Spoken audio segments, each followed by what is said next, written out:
welcome back to my channel, or welcome if this is the first time that you are joining me. I thought for this video I would talk a little bit about what my tarot practice actually looks like. And I'm using the term practice really loosely because when somebody says this is what my tarot practice looks like, or this is what my spiritual practice looks like, or whatever, it always summons up these ideas of very structured, very routine, very organised ways of doing things. And that is absolutely not what I am talking about today, because I am not that structured or that organised, nor do I have any specific routines when it comes to my tarot practice. But there are things that I do, and that I do pretty consistently on a month-by-month basis. So I thought I would talk you through what that looks like. I don't envision this being a very long video, but it will be interesting for some people who've wondered maybe what I do off screen when it comes to tarot. So one of the things that I do, and at the moment I am doing consistently, is that I work with a new deck, a completely new deck, every month, apart from the odd once or twice when I've broken my own rule, but there were reasons. The main reason that I'm currently working with a different deck every month, and the reason that I'm working with a new deck every month, is because I keep adding to my collection. So I think I probably have now about 32, 33 decks in total. And a large majority of them I've worked with, some of them I still haven't worked with. It's really important for me personally, and this is just for me personally, this is not a judgment statement, this is just how I am and how I work. It's really important for me that every single deck that I bring into my home has a purpose and is used as the tool that it's designed to be used for. So there are some decks, like I have a borderless RWS deck, which I don't read with. It's not one of the ones that's included in my monthly rotation, but I instead use that for study, and I use it for my tarot series on YouTube, which I promise I will pick up again at some point. I haven't forgotten about it for those who are interested in it. So it has a purpose, it has a use, it's just not a deck that I read with specifically. And because I want to make sure that I work with every single deck, but I also want to make sure that I work with every deck for long enough to give me time to work out for myself, is this a deck that I could work with again? Is it a deck that I'm going to continue to use in the future? Or is this a deck that I need to pass on and move out of my collection? So that's very much the reason for me introducing a new deck into my rotation every month, and why I work with a deck for a whole month. Something else that I do, so the things that I do with that deck vary really. There are some consistent things, like because it's a new deck, I never do a deck interview when I get a deck. I always do the deck interview at the beginning, the very first day of the month that I start working with that deck. And I then use the deck in conjunction with an oracle deck to do daily draws, which I post on my Instagram. I also keep track of my daily draws in my bullet journal. So I track every single card that I pull every day, so that I can keep track of my daily draws. Top tip, if you're thinking of doing this and you're thinking of keeping it in a bullet journal, actually this didn't really work for me like this, because I'm now on this bullet journal because this one is full, but because I am a bit funny personally about everything being in one easy to find place, it means every day I'm still having to go back to my old bullet journal to do this, and then go to my new bullet journal to do habit tracking and all that kind of stuff. So from next year, I'm planning to do a tracker every month in my bullet journal. So each month will have its own tracker, and I'm at the moment in the process of figuring out what that's going to look like. But I will continue to track every day, but I will do it in a slightly different format on a month-by-month thing, so that I don't have to keep going back and forth between books all the time. So that's really important to me. Keeping track is really important to me, because what I will do at the end of the year is, when I do like my look back on my year and reflect on a few things like how my word of the year fitted in and you know, how my card of the year fitted in. I'll also spend quite a bit of time going through statistics and numbers because I'm a Queen of Swords geek and that's the kind of thing that I like. So I will sit at the end of the year and I'll work out what was the highest proportion of suit or that I got and what numbers, you know, and all those kind of things, and then think about how my year fits in with the cards that I was continuously drawing. So that's something that I'm very particular about and I do every single day. I don't always get around to posting it. That's the wrong book. I don't always get around to posting it on Facebook. I don't post it on Facebook at all. I don't always get around to posting it on Instagram every day, but I draw a card every day. And then at the end of the day, I kind of reflect on that card and how it might have come up for me in the day. Where I fall down on that, and it's something I've been thinking about the last couple of weeks, and something else that I probably want to introduce into how I do this next year, is that I don't write that down anywhere. So I write down, I keep a track obviously of the card that I drew for the day, but I don't necessarily keep a log of how that card fitted in to my day. And that's probably something where I think I might be missing a trick a little bit there. So it's something I'm considering doing next year, but it's an extra level of consistency that I would then have to introduce into my routine every evening that I'm not sure I'm going to be able to commit to or stay on track with. So we'll see how that goes.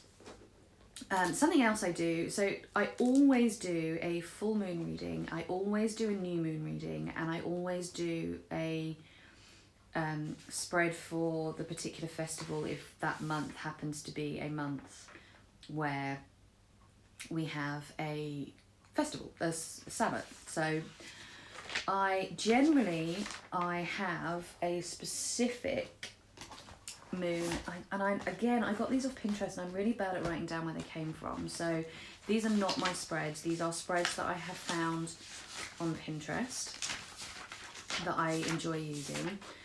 So bear with me, bear with. So this is the new moon spread that I use. It's a 5-card spread and it's what energies are abundant for me during this new moon phase, what can I do to aid or ease it, what goals or challenges should I set for this moon phase, what do I need to let go of from the last moon phase, and what advice do my spirit guides have for me this moon phase. And then the full moon reading is a 7-card spread, and that is things you should let go of, things you should be holding close, things that are coming into your life, how the world around you is affecting you, what you should be giving to others, something new that will begin soon, and what should you be learning at this point. And I do these, so I do the new moon one every new moon, I do the full moon one every full moon, and I always do those 2 spreads. But something else that I do, depending on how I feel really, it's not really a consistent thing, it depends on how I feel. So in September, for example, the new moon was in Libra, so I also did a new moon in Libra spread. And then the full moon, I think, if I remember rightly, I might have just done a full moon spread. Oh no, so the full moon, I did the full moon, my normal full moon spread, and then I did a full moon in Pisces spread. And that generally depends on how much time I have. So sometimes it falls on a night, the moon falls on a night where I'm actually pretty busy and I only really have the time to fit in one reading, which is basically what I did this month. I only really had the time and the energy for the one. And some months I like to do 2. So I like to find one that is specific to the whatever sign the moon is moving into. The other thing that I do is sometimes I have themes for the month. So September I had, it was Self-Love September. So I very much was working on kind of body positivity and stuff. So I did a relationship with your body tarot reading. I also did a self-love spread itself in September. Did I do another one? Oh no, that was just the Mabon reading. October was very much about shadow work. So I did a shadow self reading, which kind of led to some issues coming up that gave me another couple of readings to do. One about scarcity and one about dealing with uncomfortable emotions. It was also my birthday, so I used the deck that month to do a birthday spread. And that's mainly my practice. Mainly I do a lot of different readings. I find different spreads that I like and I try them out, or if I don't have a particular thing that I'm working on that month, then I might just pick a spread at random and try that out. Every single reading that I do goes in my bullet journal, which has got less and less and less pretty over time. I'm just saying, like, it's gone from being almost like a work of art to just black and blue, because I genuinely cannot be bothered. I just want it to be quick and functional. My tarot readings now look like this.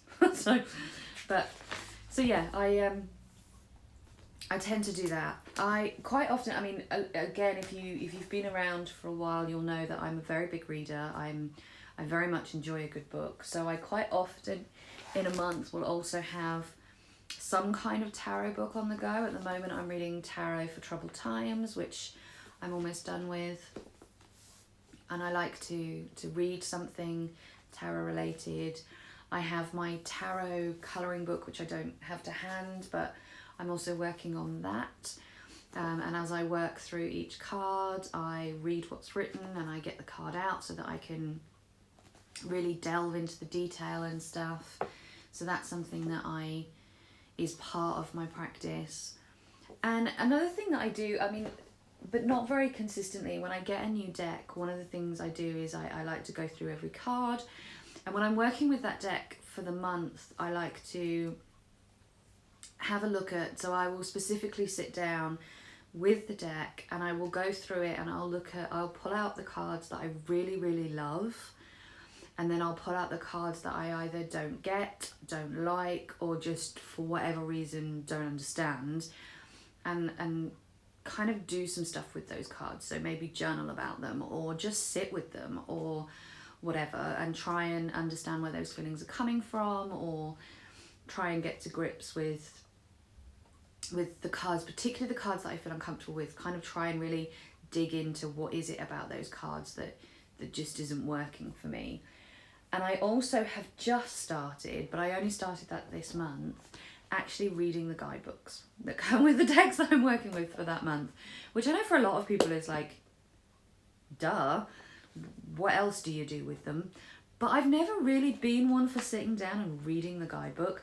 I normally have the guidebook to hand, and if a card comes up and I'm really struggling with it, then I might have a quick look in the guidebook to see what it says. But I've never really sat and read the guidebook like cover to cover, which is kind of what I'm doing with this one. And I have to admit, it does have an effect on how I feel about the deck, because there are cards in the deck that, like I say, that I'm just like, I don't get it. I don't understand. I don't understand this card. I don't understand this card choice, whatever. And reading about it in the book, I don't always necessarily agree with the choice, but at least I come to some kind of understanding about the choice, which I imagine, I'm hoping most guidebooks, especially these good ones, these big good ones, whatever, will, the artists will have gone into some detail as to why they've depicted things the way that they have, and that's added a whole new layer of understanding to the deck and how I feel about the deck. So that's pretty much it. It's not, as I say, it's not actually really a consistent practice as such. It's just I try and spend as much time actually reading with the deck as possible, so that I can really get a feel for how I work with that deck and whether it suits me or not. And if it doesn't suit me, then I know that it's a deck that I can kind of pass on out of my collection because it's not one that I'm going to use.